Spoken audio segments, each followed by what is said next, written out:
Thank you, Jesse, and congratulations on being the next Board of Directors Chairman. I know you'll do a fantastic job.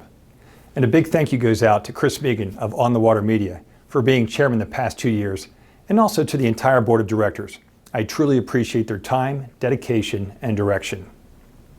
So just as a reminder, the association's mission is to look out for the interests of the sport fishing industry and the entire recreational fishing community. Our focus is on 5 pillars: clean water, abundant fisheries, access to those fish, trade and commerce, and increasing participation in fishing. How do we accomplish that? With your support. I ask that you please pay your ASA membership dues, support our Keep America Fishing campaigns, and participate in our trade show ICAST.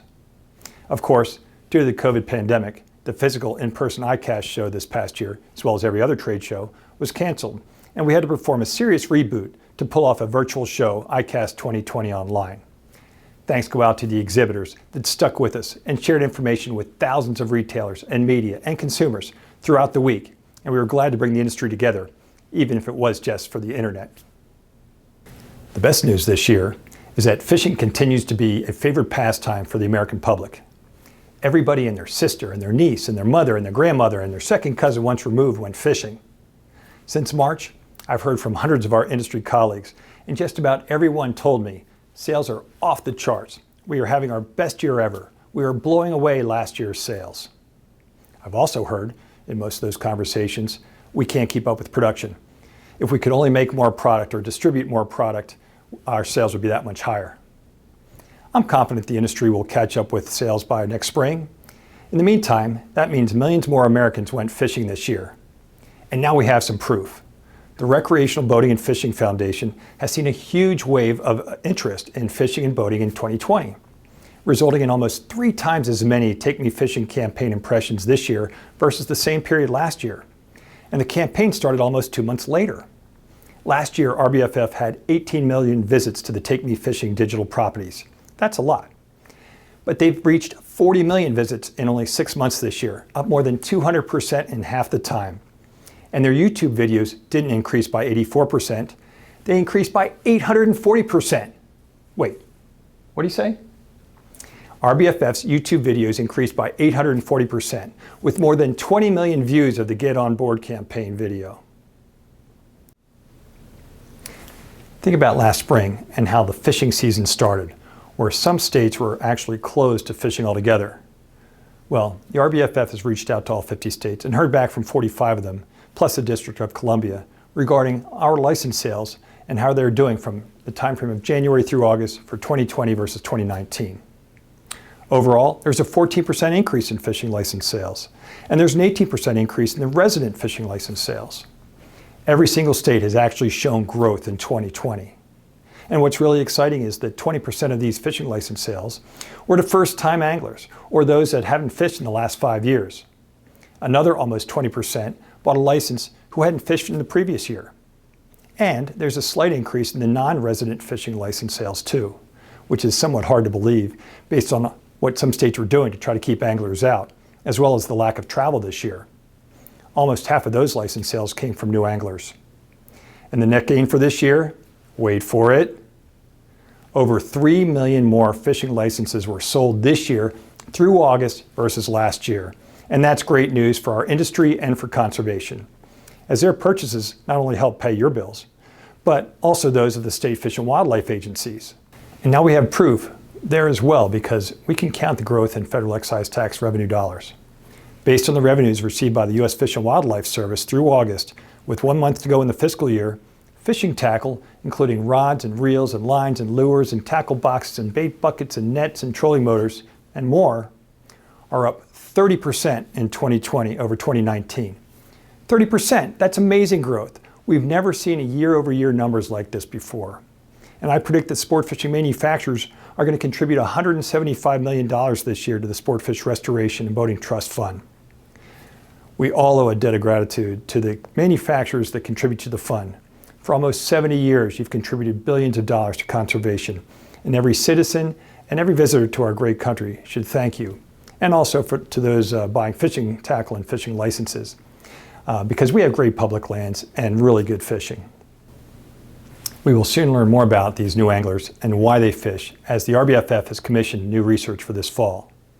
In the meantime, a survey recently completed by Southwick & Associates tells us about the anglers from last year and their psychographics. It's interesting that almost 80% of last year's anglers consider themselves a beginner or intermediate. Therefore, let's make sure we speak with them and share information as beginners and intermediates, and not like they're the next Kevin Van Dam. It also tells us that 93% of them first went fishing with a family member or friend, and that the average age that they first went fishing was 10 years old. We need to be sure to share this information about fishing with the school-age kids. And we want to make sure that these new anglers have a good experience.